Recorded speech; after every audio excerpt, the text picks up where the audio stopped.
வணக்கம். இன்றைய அரசியல் ஆடுகளத்தை பார்க்க வந்திருக்கும் உங்கள் அனைவரையும் அன்புடன் வரவேற்கிறோம். முதல் செய்தி, இன்றைய அரசியல் ஆடுகளத்தில் நமது அரசியல் அலசல் என்ன அப்படின்னு பார்ப்பதற்கு முதல் செய்தி, செந்தில் பாலாஜி முன்ஜாமீன் எடுத்தார். எல்லா பத்திரிக்கையும் போட்டுக்கிட்டு இருக்கான். அதனால தான் நான் பேசுகிறேன். செந்தில் பாலாஜி முன்ஜாமீன் எடுக்கிறது ஒரு பெரிய இந்த செய்தியா, இல்லை நாட்டுக்காக பெரிய தியாகம் செஞ்சுட்டு போய் முன்ஜாமீன் எடுக்கிறாரா, நூற்றுக்கணக்கான பேருக்கு வேலை வாங்கி கொடுக்குறேன்னு ஏமாற்றி ஏற்கனவே இதில் இருக்காரு, ஜாமீனில் இருக்காரு சுப்ரீம் கோர்ட். இதில் இவர் மந்திரி ஆக்கக்கூடாதுன்னாங்க. ஸ்டாலின் லாக்கா இல்லாத மந்திரின்னு ஆக்குனாரு. லாக்கா இல்லாத மந்திரியே ஆக்கக்கூடாது யாருனாங்க, அதோடு விட்டார் ஸ்டாலின்.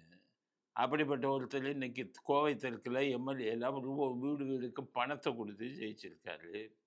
கரூரில் கேவலப்பட்டு திமுக தோத்துருக்கு. ஆக இப்படிப்பட்ட ஒரு நபருக்கு இன்னைக்கு முன்ஜாமீன் கிடைச்சிருச்சுன்னு பெரிய செய்தியா? எல்லாரும் பேசுகிறாங்களாங்கிறதுக்காக நம்ம பேசுகிறோம். அவரும் அவர் தம்பியும் இன்னைக்கு முன்ஜாமீன் எடுத்திருக்காங்க. எல்லாரும் இத்தனை நாளாக சும்மாவும் இருக்கலை, ஒளிஞ்சு இருக்கலை. இந்த ஆர்டர் காப்பி கிடச்சிருந்து 15 நாள் கழித்து கையெழுத்து போடலாம் அப்படின்னு சொல்லிட்டாங்க. இன்றைக்கோட ஆர்டர் காப்பி கிடச்சி 15 நாள் ஆச்சு. அதனால் இன்றைக்கி போய் ஷூரிட்டி கொடுத்து முன்ஜாமீனை எடுத்திருக்காரு. நாளைக்கு காலையிலேருந்து இவர் தம்பியும் டெய்லி போலீஸ் ஸ்டேஷனில் கையெழுத்து போடணும். Thiruvallikeni police station, Chennai. இதுதான் செய்தி. இதுக்கடுத்து அவங்க தம்பி மேலே இன்னொரு கேஸு. இப்போ ஈடி வந்ததை அப்போ அந்த ஆஃபீஸருங்கெல்லாம் அடிச்சிருக்காரு. இருந்தாலும் ஈடி வந்ததை அந்த டைமில் இன்கம் டேக்ஸ் அதிகாரிகள் வந்தவங்களெல்லாம் அடித்து அந்த வழக்கு சம்மந்தமாக முன்ஜாமீன் அவங்க தம்பி எடுத்திருக்காரு. ஆக இதுதான் இன்றைக்கி செய்தி. இந்த முன்ஜாமீனை பற்றி அதிகம் பேச போகிறதில்லை. ஏன்னா தகுதி இல்லாத ஆளுங்க இப்போ எதுக்கு கைது பண்ணியிருக்காங்க? இன்னொரு குற்றம், தாவே காட்சியை கவிழ்க்கிறதுக்கு. இதே வேலை. நாட்டில் என்னென்ன அயோக்கியத்தனம் இருக்கோ அதை பூரா பண்ணுவார் இவர். இவருக்கு ஒரு ஜாமீனு, ஒரு முன்ஜாமீன், இதை பற்றி பேசுகிறதுக்கு ஆளுங்க மீடியா. நம்ம பேச போகிறது அதிகமாக இல்லை அப்படிங்கிறத முதல் கருத்தாக தெரிவிச்சுக்கிற ஒரு மூலம். அடுத்து இந்த ரஞ்சித்துன்னு ஒரு ஆள் சினிமா துறையில், இந்த ஆளுங்களெல்லாம் விரட்டி விடுங்க அடித்து. தலித்து பேரை சொல்லி ஊரை ஏமாற்றிக்கிட்டு இருக்காங்க.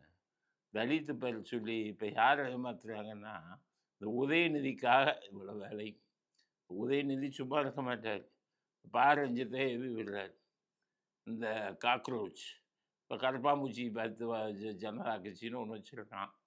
இவங்க டெல்லியில் அவங்க என்னத்தையோ பண்ணிக்கிட்டு இருக்காங்க, போராட்டம்னு. அதுக்கு வந்துக்கிட்டு சப்போர்ட்டாக பண்ணணும்னு இந்த ரஞ்சித்தை விட்டார். பேசுங்கன்னு இப்போ அவன் இருந்தாலும் கேட்குறாரு. 8 தலித் அமைச்சர்கள் இருக்காங்களே, தலித்துக்கு ஏதாவது செஞ்சுருக்கீங்களா அப்படின்னா, தலித்தோட ரெப்ரசன்டேட்டிவ் ஒரு 8 தலித் அமைச்சர்களை கொடுத்துட்டோம். சரி, அந்த 8 தலித் அமைச்சர்கள் என்னைக்கு தலித் பிரச்சனைகள் கிட்டத்தட்ட 2 மாசம் ஆயிடுச்சுங்க. அதாவது வன்னியரசு தோழரை தவிர மீது 7 தலித் அமைச்சர்கள் என்னைக்காவது தலித் பிரச்சனை பத்தி பேசியிருக்காங்க. இவர் தான் தலித் மக்களோட தலைவர். தலித் இருக்கிற தொகுதியில் நின்று டெபாசிட் வாங்க முடியாது. நீ எல்லாம் ஒரு தலைவனா? கேள்வி கேட்குற அளவுக்கு. தலித்துக்கு நீ என்ன செஞ்ச? முதல்ல நீ ஒரு தலித்துனா என்ன செஞ்ச? அவங்க குடியிருக்கக்கூடிய பகுதியில் வெள்ளமெல்லாம் சுற்றுத புளியந்தோப்பெல்லாம் வந்து சென்னையில் ஒரு பைசா இல்லை ஒரு சோத்து பொட்டலம் போய் கொடுத்துருப்பீங்களா நீங்கள்? அதை விட்டுட்டு ஒரு படத்தில் எம்ஜிஆர் கள்ளச்சாராயம் காய்ச்சினான்னு சொன்ன ஆளாச்சு அந்த ரஞ்சித்து. இவருடைய கைக்கூலி, உதயநிதியோட கைக்கூலி. அதனால் 8 தலித் அமைச்சர்கள் இருக்காங்கன்னா அதான் கொடுப்பாங்க. தலித்துக்கு என்ன செஞ்சுருக்காங்க அப்படின்னா என்ன செஞ்சுக்கிட்டு இருப்பாங்க? செஞ்சதும் உங்ககிட்ட சொல்லணும்னு என்ன அவசியம்? நீரெல்லாம் ஒரு மனிதரா அப்படிங்கிற கேள்வி இருக்குல்ல. அதனால் இவருக்கு உதயநிதியோட கைக்கூலி ரஞ்சித் அவர்களுக்கு சொல்லக்கூடிய இந்த விஷயத்தை வந்து ஏற்றுக்கொண்டாலும் அவங்க ஒன்றுமே செய்யலைன்னு எப்படி ஏற்றுக்கொள்வது? ஒன்று, தலித்துகளோட ரெப்ரசன்டேட்டிவ் அந்த ரஞ்சித்து அப்படிங்கிறது 2, தலித்துல உதயநிதியோட கைக்கூலி இந்த ரஞ்சித்துங்கிறது 3. இது எல்லாத்தையும் பார்க்கும்போது பா ரஞ்சித்துங்கிற கைக்கூலியோட படத்தை நான் தலித்து யாருமே பார்க்காதீங்க. நான் தலித்துன்னு இல்லை, அதிமுகவை சேர்ந்தவங்க, பாஜகவை சேர்ந்தவங்க, அவங்கள தான் நான் சொல்கிறேன். அதிமுகவை சேர்ந்தவர்கள், பாஜகவை சேர்ந்தவர்கள், தாவேகாவை சேர்ந்தவர்களே நீ ரஞ்சித் போன்றவர்கள் படங்களை பார்க்காதீர்கள். நான் ஏன் அப்படி சொல்கிறேன்னா, திரைத்துறையில் இருக்கிறவங்க நடுநிலைத்தன்மையோடு இருக்கணும். சும்மா ஒரு நாளைக்கு வந்துட்டு கொடி பிடிச்சு ஒரு கட்சி தலைவன் சொல்வதற்காக கொடி பிடிக்கக்கூடியவன் உண்மையான தலித்துகளின் அனுதாபி அல்ல அப்படிங்கிறது தான் எங்களுடைய கருத்து. அடுத்தது விஜய் வந்து காவிரி விஷயமா பேச போகிறாரு அப்படின்னு பத்திரிக்கையில் செய்தி 3ஆம் தேதி போகிறாராம். காவிரி விஷயம் நல்லா புரிஞ்சுக்கங்க. ஒரே ஒரு விஷயம், காவிரி விஷயமா பேசுறதுக்கு ஒன்றுமே இல்லை. காவேரி நதிநீர் ஆணையம் சொல்லிடுச்சு, வருஷத்துக்கு 170 170 டிஎம்சி நீர் வந்து நீ தமிழ்நாடுக்கு கொடுக்கணும்னு. கர்நாடகா என்ன பண்ணுறான், அவனுக்கு நிறைய தண்ணி எக்ஸஸாக இருந்தால் திறந்து விடுறான். இடர்பாடு காலங்களில் தண்ணி கம்மியாக வரும்போது 2 பேரும் பகிர்ந்துக்கணும். அவன் என்ன சொன்னான், அங்கே தண்ணி இடர்பாடு காலங்களில் தண்ணி கம்மியாக வரும்போது தமிழ்நாட்டுக்கு ஒன்றுமே இல்லைங்கிறான். அது எப்படி நியாயம் இருக்கும்? காவிரி நீரை 2ஆக பகிர்ந்துக்கணும். அது இடர்பாடு காலமாக இருந்தால் இருக்கிற நீரை 2ஆக பகிர்ந்துக்கணும். அதுதான் காவேரி நதிநீர் ஆணையம் சொல்லுது. நீங்கள் இங்கே போய் பேசி என்ன பண்ண? விஜய்க்கு சொல்கிறேன், போகாதீங்க, போய் பேசி பாருங்க. இல்லைன்னா காவேரி நதிநீர் ஆணையத்தில் அவங்க மேலே கேஸை கொண்டு வாங்க. தண்ணீர் இல்லை அப்படின்னு சொல்வதற்கு அவர்களுக்கு உரிமை இல்லை. காவேரிங்கிறது ஒரு பொதுவான நதி. அந்த நதி நீர் 2 மாநிலங்களுக்கும் சொந்தம். அது ஆரம்பித்து கர்நாடகாவில் ஆரம்பித்து தமிழ்நாட்டில் முடியுது. நதிகள் ஓடும் பாதையை இயற்கையாக விடணும். இயற்கை எப்படி ஓடுதோ அப்படி. நடுவில் அணையை கட்டிக்கிட்டு எனக்கு மட்டும்தான் சொந்தம் அப்படின்னு ஒவ்வொரு நதியும் ஒவ்வொரு நாடும் சொந்தம் கொண்டாடினா என்ன ஆகும்? அது மாதிரி தான் எம்ஜிஆர் இருக்கும்போது இவங்க அந்த சீஃப் மினிஸ்டர், முதலமைச்சர் அப்போ இருந்தவங்களெல்லாம் ஒவ்வொருத்தரையும் கையாண்டார். இப்போ இந்த மாதிரிலாம் கையாள முடியாது. மேகதூது அணை, சிவகுமார் தான் இப்போ அங்கே வந்து முதலமைச்சர். இந்த சிவகுமார் எப்படி அப்படின்னு கேட்டிங்கன்னா மோசமான ஆள். மேகதூது அணையை கட்டாமல் விட மாட்டேன் அப்படின்னா. மேகதூது அணைன்னா என்ன? காவேரியின் குறுக்கே இன்னொரு அணையை கட்ட போகிறேன் அப்படின்னு கொண்டு வராங்க. அந்த மேகதூது அணையை கட்டிய தீர்வுன்னு சொன்ன சிவகுமார்கிட்ட பேசுகிறதுக்கு என்ன இருக்குது? மேகதூது நிச்சயமாக இதில் சுப்ரீம் கோர்ட்டோட கேஸை போடணும். கட்ட ஆரம்பித்தால் அடுத்த நிமிஷம் கேஸை போட்டுக்கணும். காவேரியில் நதிநீர் விடலையா? காவேரி நதிநீர் ஆணையம் ஏற்கனவே சொன்ன உத்தரவை இவர்கள் மீறுகிறார்கள். அதனால் எனக்கு இத்தனை டிஎம்சி கொடுக்கணும் அப்படிங்கிறது காவேரி ஆணையத்தின் உத்தரவு. அந்த உத்தரவுப்படி எங்களுக்கு கொடுக்கணும் அப்படின்னு தான் நீங்கள் வழக்கு போடணும். அங்கே போய் உட்காந்து பேசுவதற்கு ஒன்றுமில்லை. சட்ட ரீதியாக அந்த பிரச்சனையை அணுக வேண்டும் என்பதை விஜய்க்கு வேண்டுகோளாக விடுக்கிறோம். விஜய் படம் ஜனநாயகம் ஃபர்ஸ்ட் முதல் நாள் கலெக்ஷன் பயங்கரமாக கலெக்ஷனாக இருக்குது. ரொம்ப நாள் ஆச்சு. பயங்கர கலெக்ஷன்னா எப்போவுமே வரும்ல, அந்த கலெக்ஷன் இல்லை. ஆனால் பயங்கர கலெக்ஷன். தியேட்டர்களே பார்த்து அதிசயப்பட்டாங்க. தியேட்டர்களுக்கு இந்த மாதிரி கூட்டம் கூடி ரொம்ப நாள் ஆச்சு. தியேட்டர் அதிபர் சங்கம்னு இருக்காங்கல்ல, தியேட்டருக்கு சொந்தக்காரர், அதுக்குன்னு ஒரு சங்கம் இருக்குது. அந்த சங்கத்தின் தலைவர் சொல்கிறார், விஜய் அரசியலுக்கு போனது எங்களுக்கு பெரிய நஷ்டம். இந்த மாதிரி கூட்டம் வந்து எவ்வளவோ நாள் ஆச்சு, எல்லா கூட்டமும் இப்போ வருது. அதுவும் ஜனநாயகன் படம் ரிலீஸு ஏற்கனவே இணையதளத்துலலாம் ஒரு பக்கம் போட்டாங்க, போட்டு இவ்வளவு கூட்டம் வருது. அதனால் இனி வந்து இதே விட்டு போவது இதுதான் என் கடைசி படம்னு சொன்னது எங்களை பொறுத்தவரை மிகவும் பெரிய நஷ்டம் அப்படின்னு சொல்கிறாரு. அந்த காலத்தில் எம்ஜிஆருக்கு 40,000 ரூபா சம்பளம், சிவாஜி கணேசனுக்கு 30,000 ரூபா சம்பளம். ஆனால் அவங்க எல்லாம் என்ன நினச்சாங்க? தியேட்டர்கள் வாழணும், விநியோகஸ்தர்கள் வாழணும், சினிமா வாழணும் அப்படின்னு நினச்சாங்க. அதனால் அவங்க சம்பளத்தை குறைச்சிக்கிட்டாங்க. இப்போ இருக்கிறவங்க கேட்குற மாதிரி 200 கோடி கலெக்ஷன் ஆனால் 179 கோடி 200 கோடின்னு எல்லாத்தையுமே உங்களுக்கு ஃபீஸாக கேட்குறதில்ல. நான் விஜய் குற்றம் சொல்வதாக இல்லை. விஜய் மாதிரி எல்லாருமே, ரஜினிகாந்த், கமலஹாசன் எல்லாருமே என்ன கேட்டிங்கன்னா, ஒரு படத்துக்கு எவ்வளோ கலெக்ஷன் வந்ததுன்னு கேட்குறாங்க. 200 கோடி ரைட்டு. அடுத்த படம் எங்கள் சம்பளம் 200 கோடி.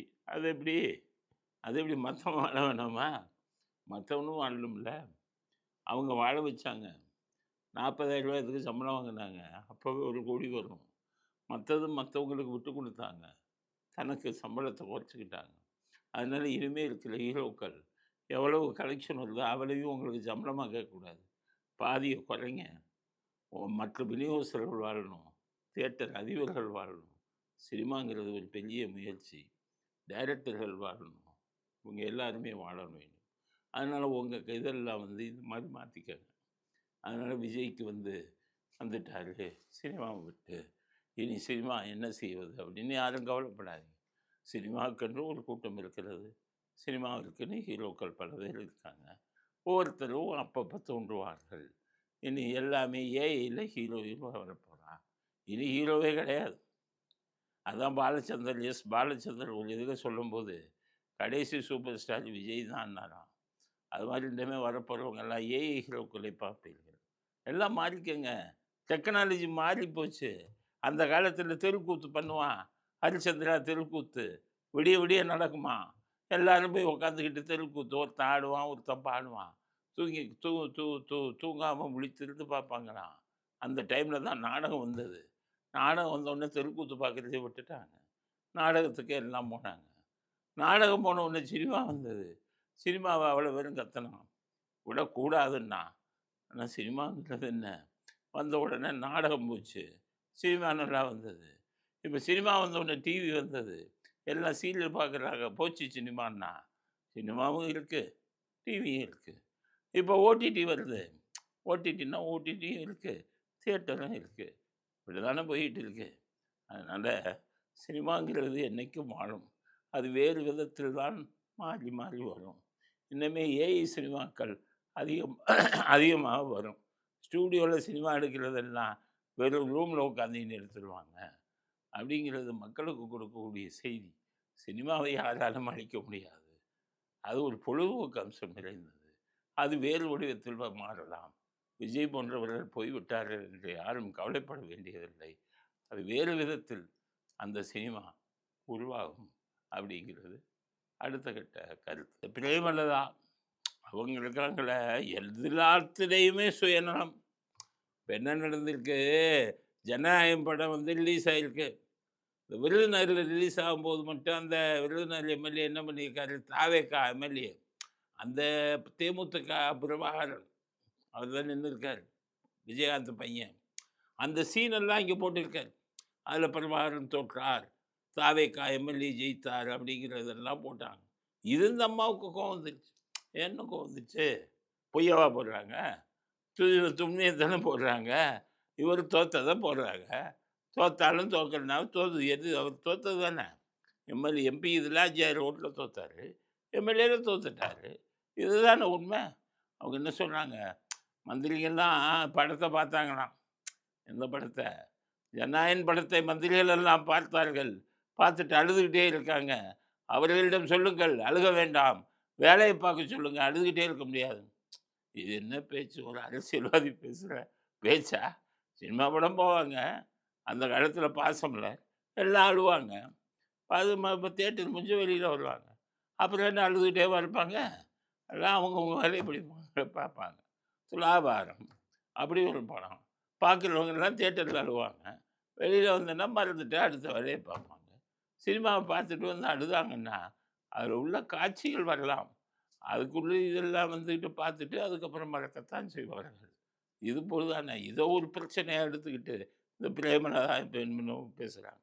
தன்னுடைய மகனை தோற்பதை அந்த படத்தில் காட்டி விட்டார்கள் என்றவுடன் ஒரு அரசியல்வாதியாக அரசியல் விஷயத்தை பேசணுங்கிறதுக்காக பிரேமலதா அவர்கள் இதை பேசியிருக்கிறார் அப்படிங்கிறது அடுத்த கட்ட கருத்து. அடுத்தது மன்னார்குடி எம்எல்ஏ. மன்னார்குடி எம்எல்ஏ யாருடைய கட்சின்னு கேட்டிங்கன்னா டிடிவி கட்சி. அதுக்கு ஒரே ஒரு எம்எல்ஏ ஜெயித்தார். அவரும் சொந்த செல்வாக்கில் ஜெயிச்சிருக்கார். அவர் ஜெயிச்ச உடனே கட்சி மாறிட்டார். அது போட்டு இது பார்த்தாரு, தாவேக்காவுக்கு தான் எல்லா பக்கமும் ஜெயிச்சிருக்கு, ஏன்டா அந்த கட்சியில் இருக்கணும்ன்ட்டு விலகிட்டார். அது இப்போ என்ன பண்ணுறாங்க, தாவேக்காலேருந்து இது போட்டாங்க, தீர்மானம் போட்டு இன்றைக்கி ஒருத்தர் கடிதம் எழுதியிருக்கார். தாவேக்காவின் பொருளாளருங்கிறார், தாவேக்காவில் டிடிவி தினகரன், அமமுக. இந்த கட்சி எங்கே இருக்குன்னே தெரியல. அந்த பொருளாளர் அவர் பேர் கரிகாலன். அவர் ஒரு லெட்டர் எழுதியிருக்காரு. லெட்டர் எழுதி சபாநாயகர்கிட்ட போய் விலகி வந்து தகுதி இலக்கு நீக்கம் செய்யுங்க. யார இந்த வந்து அமமுக கட்சியை சேர்ந்த எம்எல்ஏ காமராஜை தகுதி நீக்கம் செய்யுங்கள். ஏன் தகுதி நீக்கம் செய்யணும்? அவர் கட்சி மாறிட்டார். கட்சி மாற்ற சட்டம் என்ன சொல்லுது? 3ல் 2 பங்குக்கு குறைஞ்ச கட்சி மாறினா, அப்போ அவங்கள தகுதி நீக்கம் செய்யலாம்னு சொல்லுது. இருக்கிறதே 1. 1 கட்சி மாறிடுச்சு. 3ல் 2 எங்கேருந்து வந்தது? உங்களுக்கு இதை வந்து எப்படி கொண்டு வருவீங்க? அதனால நீங்கள் கொண்டு வந்ததை எப்படி ஏற்றுக்கொள்ள முடியும்? அப்படின்னு சபாநாயகர் சொல்லிட்டா என்ன பண்ணுவீங்க? அவங்க ஒரு ஆள் தானே வச்சுருக்கீங்க அப்படின்னு சபாநாயகர் சொல்ல போகிறாருன்னு வைங்க. அதனால் இதை ரொம்ப பெருசாக்கி எங்கள் கட்சியை விட்டு விலகிட்டாரு அப்படின்னு ஒரு மனுவை போய் கொடுத்துருக்காங்க. ஆனால் மனு தூக்கி குப்பத்தொட்டியில் போடுவார் சபாநாயகர் அப்படிங்கிறது அடுத்த கட்ட கருத்து. இந்த காக்ரோச் கட்சின்னு ஒன்று வச்சுருக்கான், கர்ப்பாம்பூச்சி கட்சின்னு பேர் கூட அவங்க ஏற்கனவே சொன்னேன். கண்டபடி பேர் இருப்பாங்க. வட இந்தியக்காரங்க கர்ப்பாம்பூச்சி ஜனதா கட்சின்னு பேரை வச்சுக்கிட்டு போராடுறான். அவன் இந்த நீட்டில் வந்துக்கிட்டு இது கேள்வித்தாள் லீக் ஆயிடுச்சு, கேள்வித்தாள் வெளியில் வந்துடுச்சு பரிசு வைக்கிறதுக்கு முன்னாடியே. இது ஊர் உலகெல்லாம் நடக்கிறதுப்பா இல்லையா? எத்தனையோ இடத்துல பார்த்தாங்கன்னா தேர்வுத்தாளில் இது லீக் ஆகிடும். உடனே என்ன பண்ணுவாங்க? வெளியில் வந்தோடனே அந்த குறிப்பிட்ட ஒரு ஆஃபீஸர் என்ன பண்ணுவான்? தெரியாமல் அதை இன்னொருத்தன் கொடுத்துருவான். அது ஒரு இதாயிடும். இப்போ இது ஸ்டாலின் அவர் முதலமைச்சராக இருந்தார். அது ஒரு பொம்மை, அங்கே ஒன்றும் தெரியாது. தமிழ்நாடு சர்வீஸ் கமிஷன்லேருந்து தேர்வுத்தாள்லாம் லீக் ஆயிடுச்சு. பொம்மைகிட்ட போய் கேட்டாங்க, அது என்னத்தை சொல்லுது? அது என்ன இப்படி ஆச்சுன்னு இந்த பொம்மையை ராஜினாமா பண்ண சொன்னீங்களா? ஸ்டாலின் என்ற பொம்மையை ராஜினாமா பண்ண சொன்னீங்களா? அப்போ இல்லை நாங்கள் சொன்னோமா? ஏன்னா தமிழ்நாடு பப்ளிக் சர்வீஸ் கமிஷனில் எவனோ ஒருத்தர் லீக் பண்ணிட்டான். அதுக்கு போய் ஒரு முதலமைச்சரை போய் ராஜினாமா பண்ண எப்படி பண்ண முடியும்? இந்த கூட்டம் என்ன சொல்லுது? அந்த இது நீட் இது வந்ததுனால வெளியில் தர்மேந்திரா அப்படிங்கிற இருக்கக்கூடிய மந்திரி ராஜினாமா பண்ணியாங்க. மந்திரி ராஜினாமா எங்கே பண்ணுறது? மந்திரியை போய் ராஜினாமா பண்ணிச்சோம். ஏன்னா அந்த மந்திரிக்கு பிடிக்காதவெல்லாம் இருக்கிறவெல்லாம் பணத்தை கொடுத்து இந்த குரூப் காக்ரோச் கர்மாம்பூச்சி பார்ட்டிக்கு பணத்தை கொடுத்து மந்திரியை ராஜினாமா பண்ண சொல்லியா. அந்த காலத்தில் லால் பகதூர் சாஸ்திரின்னு ஒரு மந்திரி இருந்தார்.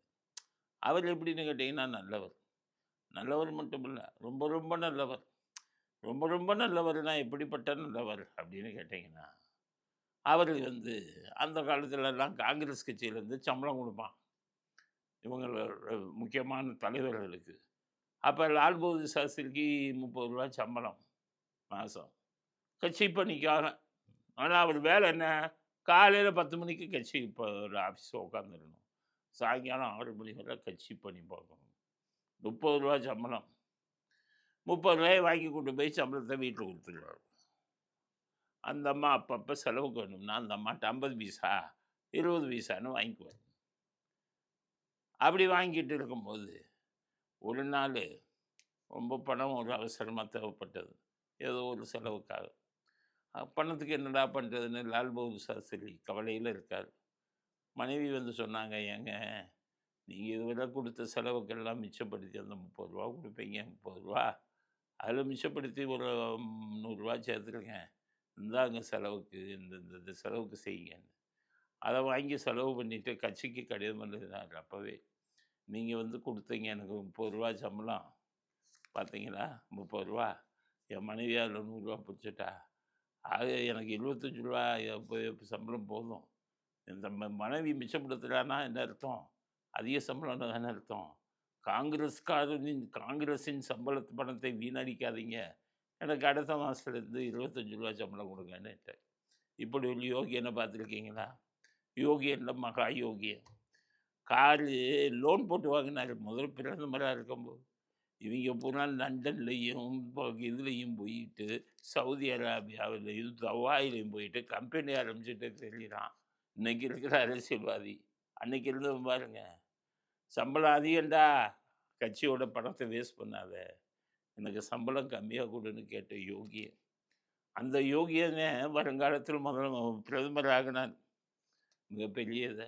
அவர் அடியே அவர் உயரமே ரொம்ப கம்மி. 4 அடியோ என்னமோ. அப்படிப்பட்ட ஒரு பிரதமர் ஆனார். என்றைக்குமே நேர்மைக்கு மரியாதை உண்டு. எவ்வளோ நேர்மையான மனுஷன் நாட்டினுடைய இதோ பிரதமர் ஆகிற அளவுக்கு அவருடைய நேர்மைக்கு பரிசு கொடுத்தான் இறைவன். அதே மாதிரி நேர்மையானவர்கள் நிறைய பேர் பெருசாக இருக்காங்க. இப்போ கக்கன்ஜி ஒன்றுமே இல்லாமல் இருந்தார். ரப்பர் செருப்பை போட்டு போனார். அவங்க மனைவி சம்பளத்திலாம் கடைசி வாழ்ந்தார். ஆனால் காவல்துறைக்கு மந்திரியாக இருந்தார்.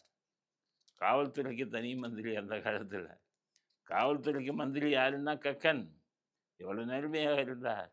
இறைவன் என்ன பண்ணான், நேர்மைக்கு ஒன்றுமே சம்பாதிக்காதால எம்ஜிஆர் கண்ணில் பட வச்சான் முதலமைச்சராகி. அவர் நடந்து போனவர் கூப்பிட்டு, என்னையா நீங்கள் காவல்துறைக்கு மந்திரியாக இருந்தீங்க, உங்கள் பையனுக்கு வேலை இல்லைங்கிறீங்களே அப்படின்ட்டு காவல்துறையிலே டிஎஸ்பி ஆக்கி விட்டார்.